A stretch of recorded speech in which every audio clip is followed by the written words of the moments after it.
السلام علیکم ورحمۃ اللہ وبرکاتہ۔ الحمدللہ رب العالمین والصلاۃ والسلام علی اشرف الانبیاء والمرسلین نبینا محمد وعلی آلہ وصحبہ اجمعین اما بعد۔ میرے عزیز دوستوں اور بھائیوں، میں آپ کے سامنے ایک حدیث رکھنے کی کوشش کرتا ہوں اس تعلق سے کہ کیا اسلام لانے سے پہلے کے کیے گئے گناہ پر بھی پوچھ گچھ ہوگی، اس کی پکڑ ہوگی، اس کا حساب و کتاب لیا جائے گا؟ تو اس تعلق سے آئیے حدیث دیکھتے ہیں۔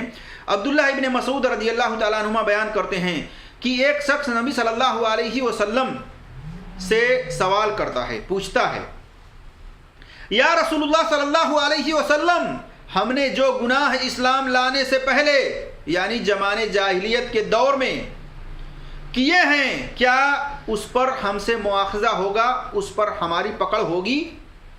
تو آپ صلی اللہ علیہ وسلم نے فرمایا، من احسن فی الاسلام لم یؤخذ بما عمل فی الجاہلیت ومن اساء فی الاسلام اخذ بالاول والآخر۔ آپ صلی اللہ علیہ وسلم نے فرمایا، جو شخص اسلام کی حالت میں نیک اعمال کرتا رہا، اس سے جاہلیت کے گناہوں کا مواخذہ یعنی پکڑ نہ ہوگی، یعنی اللہ تبارک و تعالی معاف فرما دے گا، اور جو شخص مسلمان ہو کر بھی برے کام کرتا رہا، اس سے دونوں زمانوں کے گناہوں کا مواخذہ ہوگا، یعنی اس پر اس کی پکڑ ہوگی، اس کو اس کا حساب و کتاب دینا ہوگا۔ صحیح بخاری میں حدیث نمبر 6921 پر دیکھ سکتے ہیں۔ اس سے کیا پتہ چلتا ہے؟ اس سے پتہ یہ چلتا ہے کہ جو بھی اسلام لانے سے پہلے چاہے عورت ہوں چاہے مرد ہوں، جو بھی گناہ کے کام انہوں نے کیے ہیں،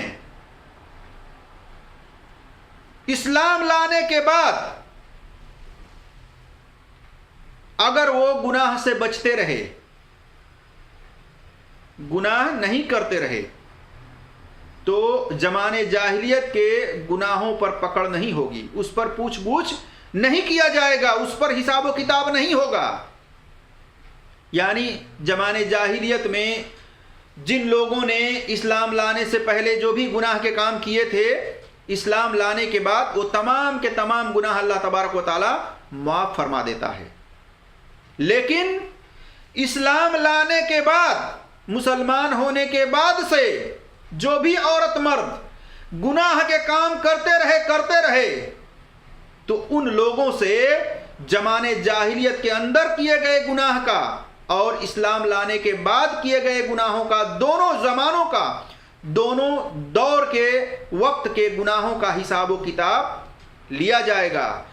دونوں زمانوں کے گناہوں کا ان کو حساب دینا پڑے گا، اس پر پکڑ ہوگی ان کی۔ میرے جس دوستوں اور بھائیوں، صحیح بخاری میں حدیث نمبر 6921 پر دیکھ سکتے ہیں۔ اس حدیث سے یہ پتہ چلا کہ جو لوگ اسلام لائے اور مسلمان ہو گئے، اس پر عمل پیرا ہیں، گناہ کے کام نہیں کرتے ہیں، تو ان سے نہ اس دور کے گناہوں کے بارے میں پکڑ ہوگی، نہ پوچھ گچھ ہوگی، نہ حساب و کتاب ہوگا۔